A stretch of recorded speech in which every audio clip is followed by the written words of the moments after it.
The driver grabbed my cash, took one more look at the Intergalactic Bed and Breakfast, and shook his head.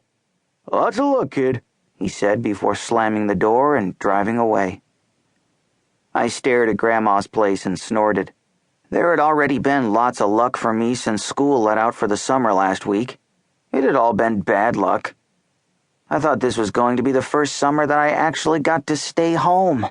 But Mom had a last-minute business trip to Jacksonville to lead one of her management seminars for corporate honchos, and Dad had to help one of his partners in the law firm get a new office up and running in Atlanta. They could have dished out a little extra cash for our housekeeper to stay at our place full-time for the summer. I spent enough time with her anyway. Or, since I'm old enough now, they could have let me crash with friends. Heck, for a chance to be closer to home, I could have survived another stay with Mom's sister and her annoying little kids in Lakeland, like the summer after 4th grade, or even another 2-month sentence confined to the smelly cabins of the Happy Camper Sleepaway Adventure, summer after 5th grade. But instead, they shipped me out of Tampa, Florida, and all the way across the country to stay with Dad's mom. We had never been out here to visit before, but that wasn't too unusual. My parents don't really travel unless it's for work. I walked toward the front gate, kicking a little too hard at rocks in my path and looking up at my bizarre prison for the summer. How was I supposed to make the 7th grade all-star basketball team now? Coach set up summer practices 3 times a week and tournaments almost every weekend. I was finally going to have the chance to show him I could play point guard better than Tyler Sandusky. Everyone knows that Coach figures out the starting lineup during the summer schedule. The official tryouts in the winter only last 2 days, and they're a joke.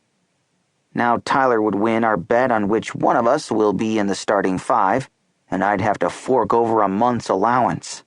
In fact, I'd be lucky to even make the team as a bench gargoyle, just sitting there and watching Tyler play.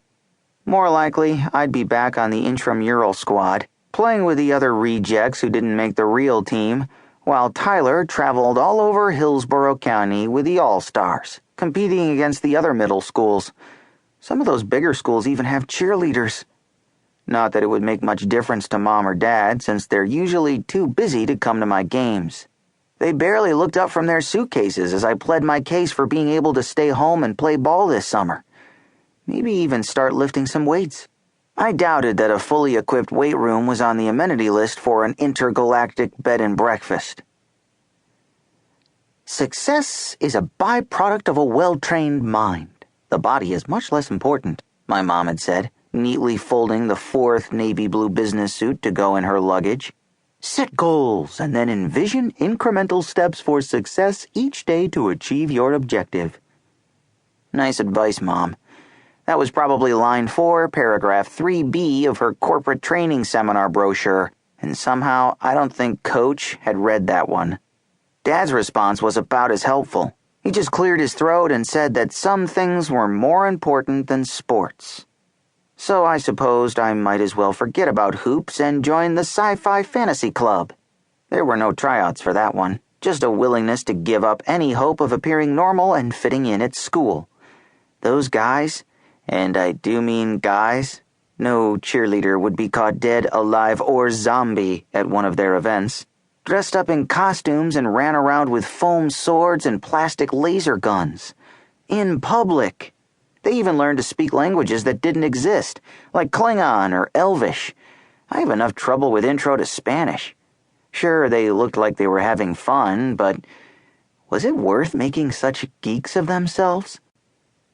As I studied Grandma's place, I realized it must cater to people like that after they've grown up, a place to escape the old 9-to-5 and relive those Sci-Fi Fantasy Club glory days. Should be a real interesting bunch to hang out with this summer. It was hard to tell it was summer at all here. It couldn't have been more than 65 degrees, the temperature on Christmas Day back home. Not a scrap of blue sky anywhere. The thick layer of clouds so low it seemed like it was being propped up by all of those trees.